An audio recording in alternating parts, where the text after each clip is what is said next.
We've been working with Patrick, which is here, for about a year on reversing games and fuzzing games, online games particularly.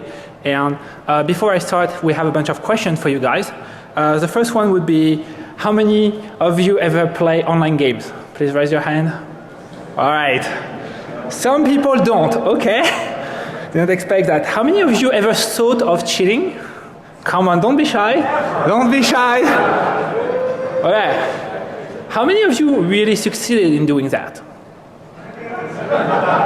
All right. Well, so all of you probably everyone who tried to cheat at one game like Diablo 3 or League of Legends, which would be the focus of the talk today, realized quickly that it is very, very hard.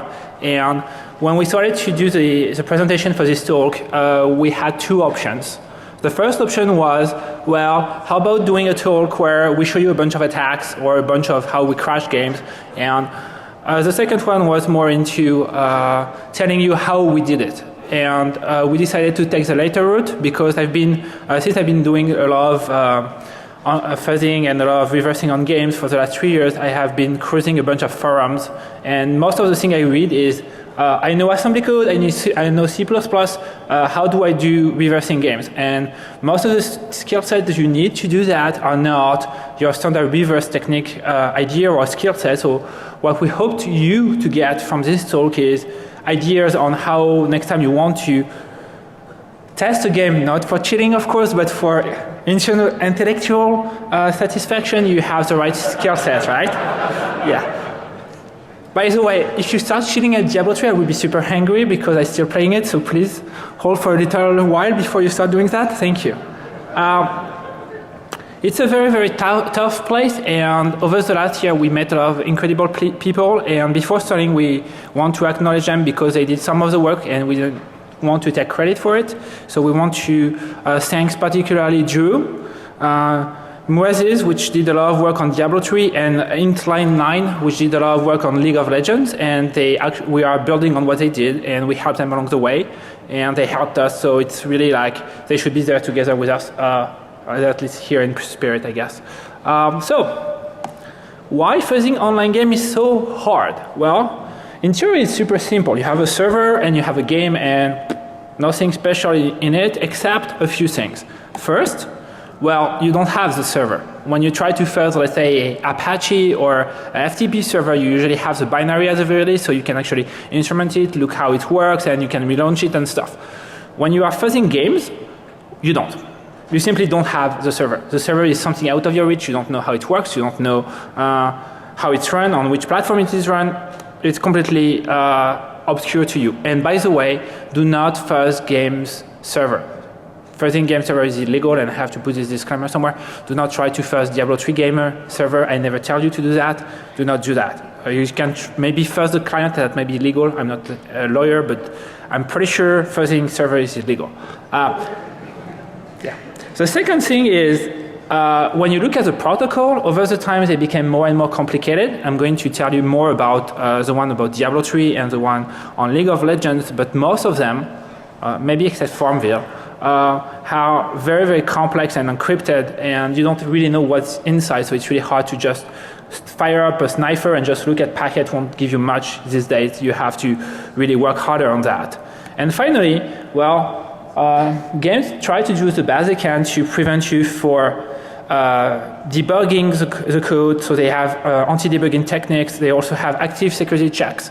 The most well-known would be the Warden. I'm going to give you a few words on this in a few slides, which is Blizzard active security checker, and they're a very, very, very complex piece of code. You're looking at huge binary with a ton of DLLs, so if you just say, well, I'm going to just reverse it, let's pop up ADA or any type of analysis, and you're going to fail because it's just too big.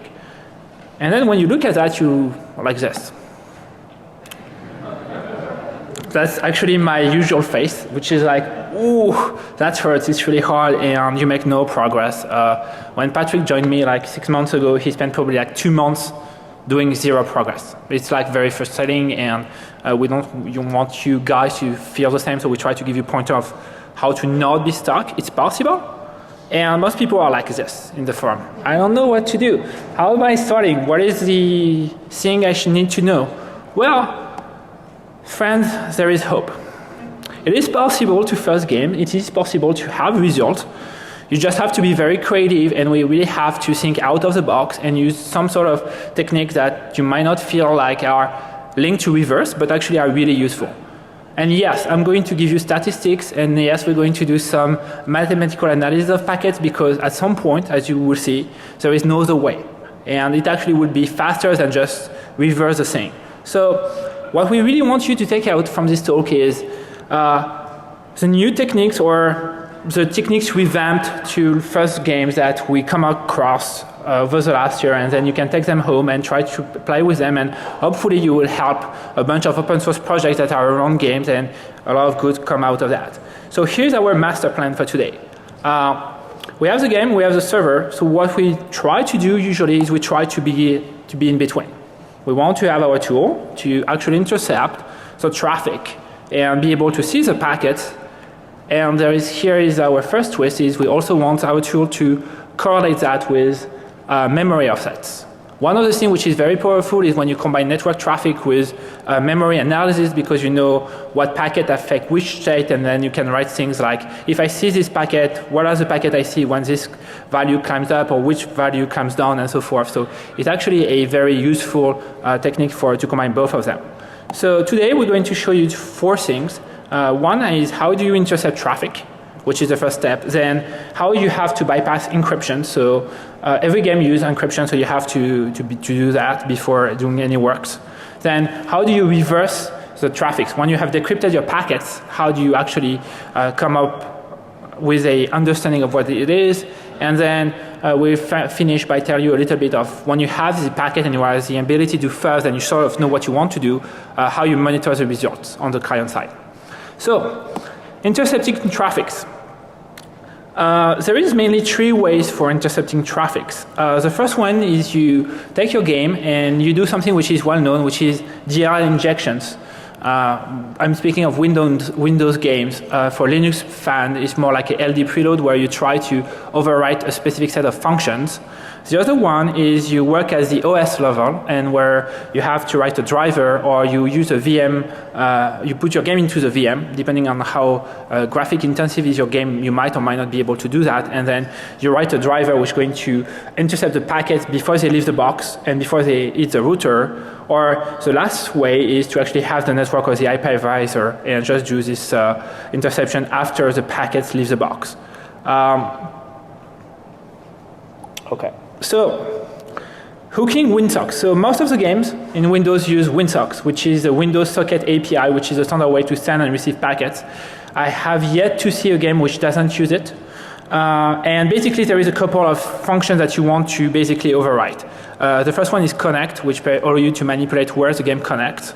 The second one is receive for receiving packets, and the third one is obviously sending packets. These are the 3 functions that you want to hook. And there is 2 ways mainly to do that. The first one is to use Microsoft Detour libraries, which is a way for you to write a DLL, which says I want to intercept this, and this, and then it's going to inject a DLL into the game, and you would have like a bypass to these functions. The other one, if you don't want to use Detour, and there is a lot of discussion in the communities on what is the best way to do, you can actually not use Microsoft Detour and use IAT hooking, which is basically you write the table of the pointer directly by yourself, and then they're going to go to your function, and then you return to the real functions. That's where things become harder when you do a game. If you do that on a browser like IE, it works perfectly. If you do that on Diablo 3, you have to face a warden. So what is a warden? So warden is the code name for Blizzard anti-cheating engine. It is meant basically to do 3 things. The first thing which we know most about is it reads a certain offset in the memory. So it looks at different offsets in the game and try to see if these offsets have been modified in any ways.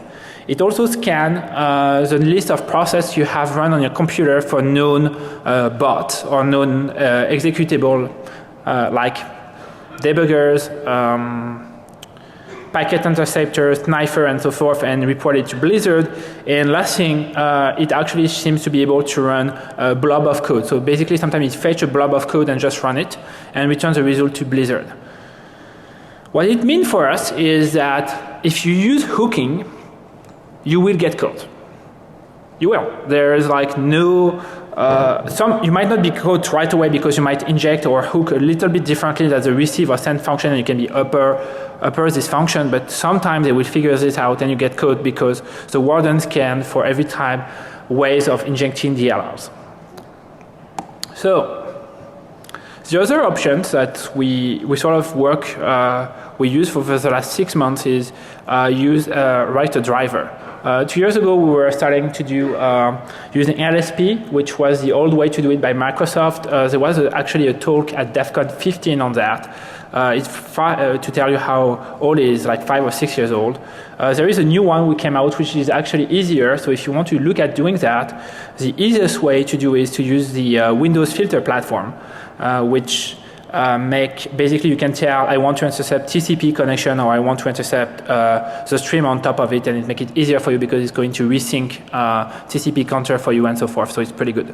The thing you have to be careful when you write a driver is actually the driver, what you do is basically you stop the packets to go to the server and you re-inject them. The problem when you do that with a driver is your own packets are going to go back to your own driver, so you have to tag them. It seems easy to explain. When you implement it, it's sort of tricky, and you might find weird bugs like having the same packet sent twice to the server and so forth. So you have to be careful. On a side note, you can't really redirect IPs. So I saw that a bunch of times in the forums. People say, well, but what you can do is simply tell Diablo 3 to go and connect to your own IPs. There is like a command line option for that. The truth is, it used to work in beta.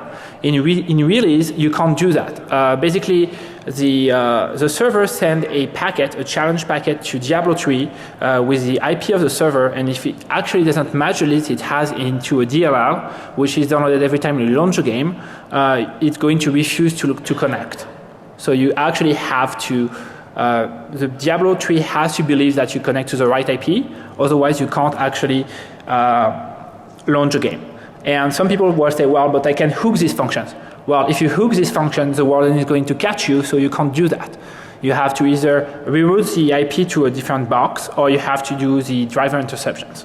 So to summarize this part, you can do DLL injections, and it works fine on games which don't have like active checks, like League of Legends. That's probably the current way of doing it for League of Legends. When you deal with games which are really, really secure, like Diablo 3, you have to do something more fancy. We use driver for a very good reason is, as I said in my master plan, I want to be able to read the game state. I want to be able to correlate packets with what is happening in the memory, and the only way for me to do that is be on the same computer. I might be able to do it with a second box, but I have to do socket and so forth, and there will be some latency, which might not be, might seem trickier. So our current approach, what we recommend to do is actually use a driver and use the WPF way of doing it, just intercept packets. That's how we did it. Encryptions. Let's start with the easy one, League of Legends. So League of Legends use Blowfish. I have no idea why they choose Blowfish, which is slow, but somehow they must have read that Blowfish is great, so they implemented Blowfish.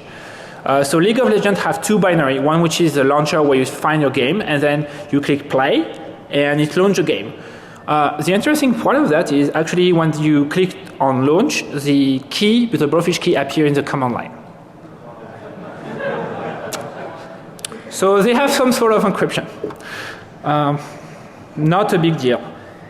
Let's go back to something way more complicated, enter Diablo 3. All right, so you have the game and you have the Battle.net server, which is the first server you connect to. So the first thing you're going to do is what is called a SRP6 challenge, which is basically a way for you to prove that you have the right login and password without transmitting it in clear. It's a 6-step protocol. I'm not going into details. If you Google SRP6, you're going to find it. The basic idea is you hash your password with like a secret with a nonce, and then you exchange that with some sort of Diffie-Hellman crypto, And basically, the network attacker has no way to brute force your password. That's why it's pretty good. It's actually the right way to do that. And when you have done that, what you obtain is a secret key, which is shared between the Battle.net server and the game, and you change out every instant of the game, of course.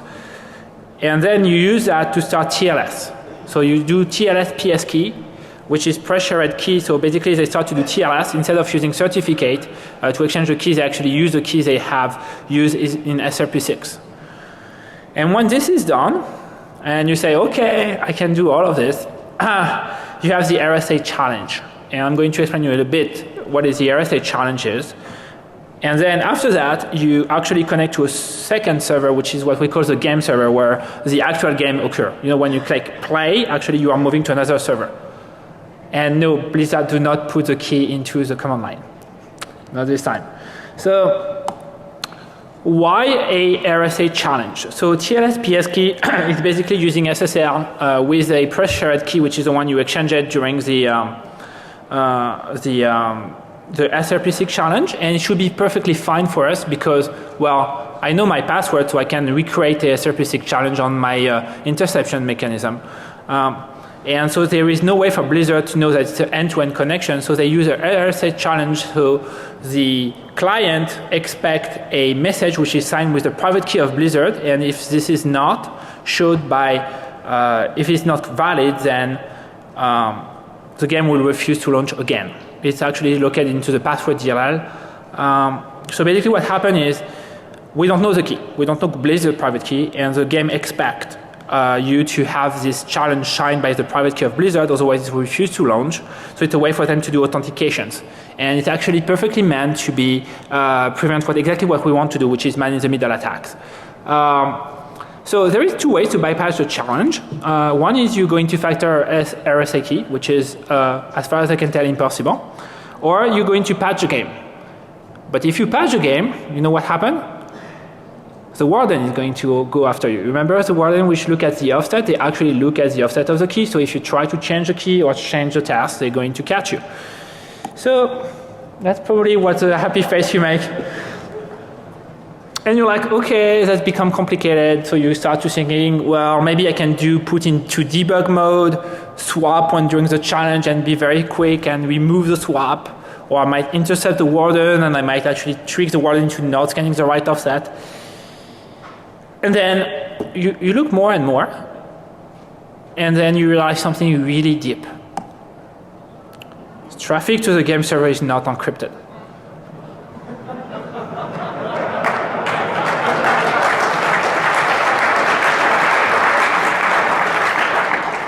So when you realize that, you're like, yes, I can't. So you can't. What it means is we can monitor the game by itself, but we can't do for auction house protocol is encrypted. So if you want to basically try to fuzz the auction house, and again it's illegal, you might not be able to do that because these packets are encrypted. So they protect your login, the character selection, and the auction house. If you just want to be in the game like bashing monster and doing quests, this is not encrypted. So that's the part we focus with. And so at that point, we give up on man-in-the-middling everything, and we just like let the game do all the authentication for itself. And we pick up the connection after all this is done, and we just give up on basically the auction, the hash, and so forth. All right. Reversing protocol. Here's what a Diablo 3 game packet looks like. So they use TCP, and on top of TCP, they use RPC, which is remote procedure call. So they send a lot of calls to the server, say, do this, do that. For instance, I'm facing this, I'm going there, and then the server going to say, play this animation, or I'm going to kill this monster. So basically, you say, I'm going to attack there, and the server is going to send you back how much DPS you did, because all the computation are done on the server side to prevent cheating again. And then on top of that, they use what we call protobuf. Protobuf is a way to create a nested protocol, which is developed by Google. There is an open source implementation of that. The community has created a C# version of it, so you have it for Python, C++, and Java, and C# currently available open source. And if you want to know what a Diablo 3 packet looks like, this is a packet which is half reversed. So you have, this is an attack packet. So when you attack packets, this is what we have been able to isolate. So you have something which is like an aim target message, where you have 3 fields. We believe that it's actually 5 or 6 fields. We don't know exactly how to split it yet. And then you have the location where you want to hit, which is like 3 coordinates, which are at the bottom of the screen. This is the kind of stuff you're going to get, and you can see it's a protobuf because it has a nested component, and that's how they probably serialize them. They have like a bunch of components, and you unlock them. On the other side, League of Legends use something completely different. They use UDP, and on top of that, they use INET, which is a reliable connection on top of UDP. On top of that, they have Blowfish. And on top of that, they have a new protocol, which is a League of Legends protocol, which has their own custom protocol, which is the thing you care deeply about. So INET is just a way to multiplex. Basically, the League of Legends packet format is something like this. You have an opcode, which tells you what the action is, followed by an ID, which is a integer, 32 bits, little Indian, and then followed by some content. And then they are multiplexing across multiple channels, and each channel have a set of flags. So you usually have like 4 or 5 channels and 1 or 2 flags for this. Usually 3 is for sending informations and 1 is for receiving information or something like that. And then you're like, at that point you feel pretty good. You're like, well, okay, now I know the protocol, I'm able to manipulate it, I'm happy, I did all the hard work, right? Seems fair, and from now it should be done here. Well, let's take some check. We recorded a game which lasted 21 minutes. And in 21 minutes, we get 60,000 packets.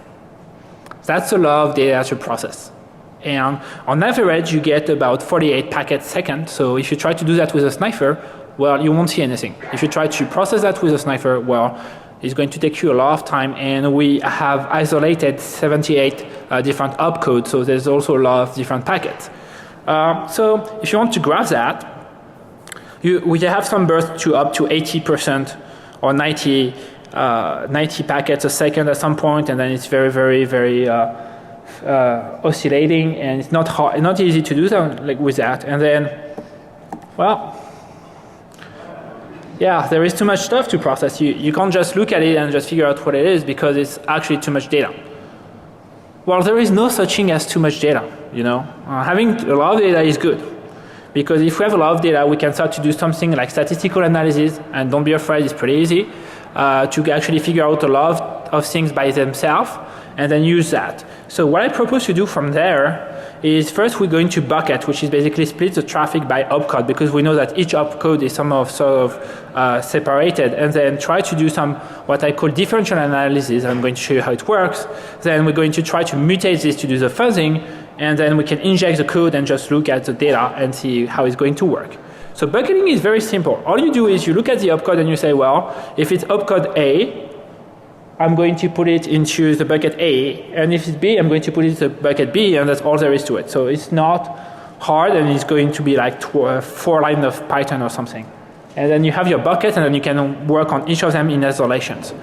When you have each bucket, what you do is you take each packet, and what you're going to do is you're going to do the first packet followed by the second packet, and you're going to look at how many of them are differences in the same offset. So you're going to compare offset by offset, which is like column by column, and you compare all of them. And for instance, you can see that for the first offset, the value is from 2 to 9. We have the range because the lowest one is 0.2 and the highest one is 0.9. And the second one hasn't moved, so it's basically some sort of static field, either an identifier or a separator or something like that.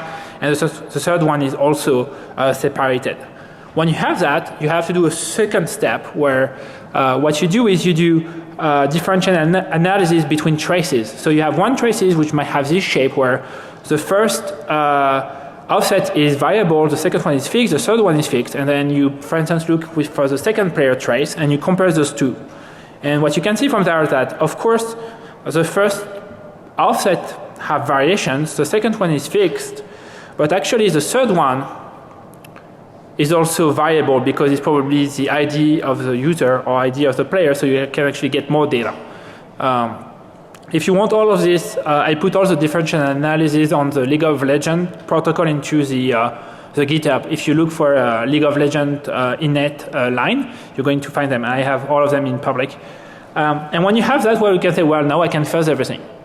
So now what I'm going to do is I'm going to take every range, and for each range, I'm going to just mutate all of those. Well, the problem is it looks like this. It's what we call the curse of dimensionality. If you try to have one bucket which change, it's perfectly fine. If you have 7 range which actually change, even if you try to do 4 mutation by range and combine all of those, you're going to end up with millions and millions of packets. To give you an idea, when we try to generate all the fuzzing vectors for the League of Legends client, and we only use 3 value, which is minimum, maximum, and median value, we ended up with 1.5 million packets. And the problem is League of Legends is very brittle, the client. So most of the time we actually crash the client. So, and the problem is then you have to click on relaunch the game, reset the game, and then click and then start. And even if you automate that with, let's say, auto it, then you have to do it in super slow. So, well, you have to take it to the next level. It's not good enough. Even if you are to that point where you know what is fixed, what is not fixed, and you're able to try to do all the fuzzing, you're not good enough. You need something better. So you can start with something very simple. You can look at frequency analysis. This is the plot. What you can see here is by opcode, and it's a logarithmic scale, so the biggest bar are actually way higher than they appear on the diagram. Some opcode are very, very frequent. There are mainly pings and update on location and stuff like that, which are not really what you are interested in. On the other hand, there is a handful opcode which are very, very, very rare. And these are the ones we actually care about. Why? Because the small stuff is usually the good stuff. For instance, when you do a level up, well, level up is not that often. You're not going to level up every second, so you might have like 4 or 5 of those into the trace. Same thing for buying items. You do not buy like 20 items or a million items. You buy maybe 10, 20 items, so it's very, very low. And same thing for attacking. You do not attack that often, so there is very, very few packets. So if you discard all the stuff which is very, very frequently updated, then you end up with a small chunk of opcode which are more manageable to do. That being said, remember it's an online game, so when you send a command, you also want to know what the answer is linked to it. The problem is with League of Legends that I said, there is multiple packets and they sort of multiplex each other, so it's actually hard to know which one is related to one another. So you need to actually do correlations between opcodes.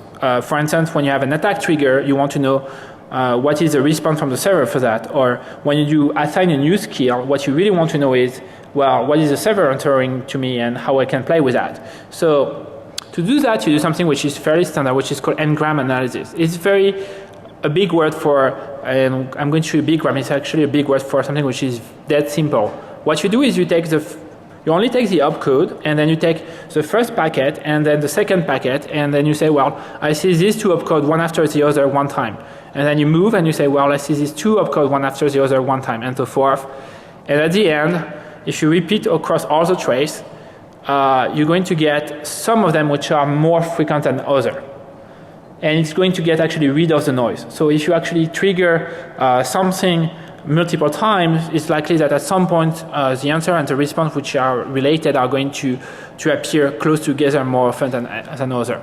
I'm simplifying a little bit because you need to be a little bit more fuzzy, but that's the essence of this. And there is one gotcha with that. If you try to do that, do not try to keep high frequency packets into it, because you have some packets which are like 10 times a second, so they're going to mess up your analysis, so you need to actually get rid of all the high frequency packets before inserting it into it. So let me give you a concrete example. So far we've been doing a lot of hand waving. Here's a League of Legends set skill packet. So every time you gain a level, you have the ability to select a skill and say, I want to increase this skill, or this skill. What you actually do is we pull out the trace for you. And in blue, there is the opcode, 3E, and then you have 1B, 1C, 1A, 1B, which is the second column, which is basically the player ID. How we know that? We know that because if you look at one trace, it's fixed. if you look at multiple trace with multiple players, it's actually become variable, so we know it's actually linked to the player. And then at the end, you have 0, 0, 2, 0, 3, 0, etc. And it's actually come from 0, 0 to 0, 5. And then we took a deeper look at that by basically clicking on one of those slots and then looking at what packet we got by playing the game and looking at the output at the same time. And it's actually the slot position. So what the packet says is, I want to put the player ID X, want to put one more point to this slot. And then you need the answer, right? And so we did this frequency analysis and then gram, and we get the answer, and the answer is 18. And so 18 is the same thing. You have the player ID, followed by the slot position you actually said, and then the server tells you how much you have. Right? So basically it tells you, well, for slot position 1, which is 0, 0, you get a skill between 0, 1 and 0, 6, which is the maximum you can get for a given skill. And you look at that and you're like, is there a bug? Yes, no, maybe? Yes, it seems to be there is a bug where you're like, well, if the server sends me how much power I can get for a given slot, what happens if I rewrite 0, 1 to, let's say, 0, 6? So I get like, I said I'm going to assign 1 point, and then I stop the packet from the server, and I say, well, no, in reality, you don't get 1 more point, you get like 6 more points. It sort of works in the sense that your client is going to believe that you actually have 6. So your client is going to believe what the server say, and he's going to say, yes, you have a spell level 6. But when you try to use it, it won't work because actually the server keeps tab of how much DPS you do. So actually, even you can pretend to have the skill, but it's actually not going to do anything because they do the computation on the server. I don't know when they fixed it, but it's fixed. All right.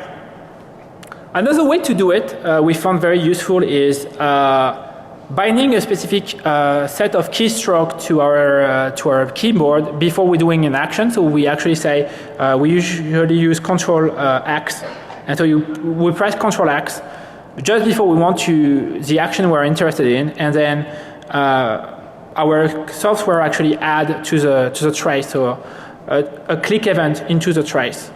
And after that, what we do is we usually look at the end few packet after that. So it's actually helping, basically instrumenting the game and looking at the trace at the same time, putting the click at that point is actually help us to isolate the packets we want to look at. If you don't want to do all the diff analysis and stuff, the easiest way is just to record a specific sequence and say, well, I want you to know what are the packets from this particular point in time, and then you can actually look at only these packets. Again, what we want to come across is, don't try to reverse the entire protocol because most of the protocol parts are sort of independent. Just try to focus on the one you are really interested in, like attacking or setting an item or removing an item, and then just look at those packets. And if you look at enough of those packets, you're going to find a recurrence, and then with this, you can actually figure out how the protocol works. And then for the next part, I'm going to let Patrick tell you a little bit more how we monitor the result.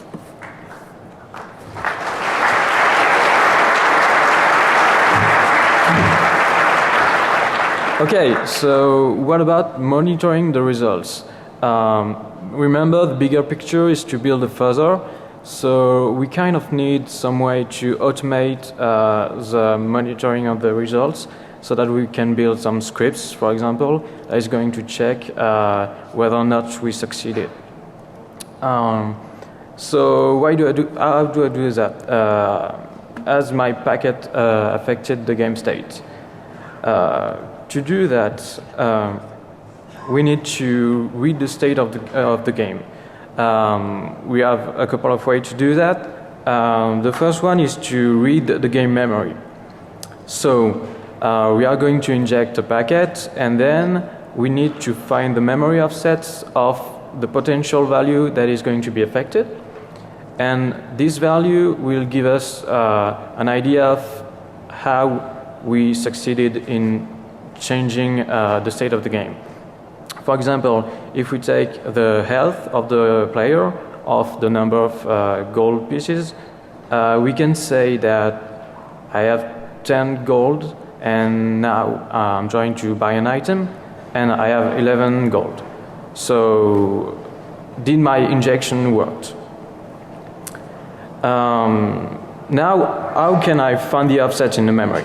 The idea is to start with the complete armor, for example, and take a whole snapshot of the memory. Then you remove one piece of armor, and you do the same thing.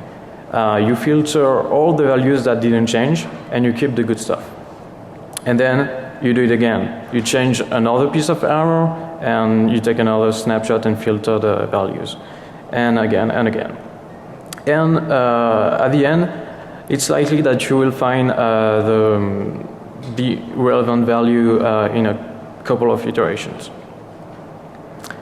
What if the offset is encrypted or obfuscated? Usually, not all the structure is encrypted. It's only the interesting values. So you need to find a field in the structure, for example, the player structure, that is not encrypted. The idea is, for instance, in Diablo 3, the gold value is not encrypted in the player structure. So it's actually a float. So you can find this value and then climb up or down in the structure to find the health value. And then you get the offset in this structure, and you can get the actual memory address. Another option would be to do both set and unset on the value until you get only one value. But this can take a lot of time and a lot of iterations. If it's obfuscated, the thing that you can do is just look for a value that changes or do not changes, and try to extract what is important for you, and then find out how it's obfuscated.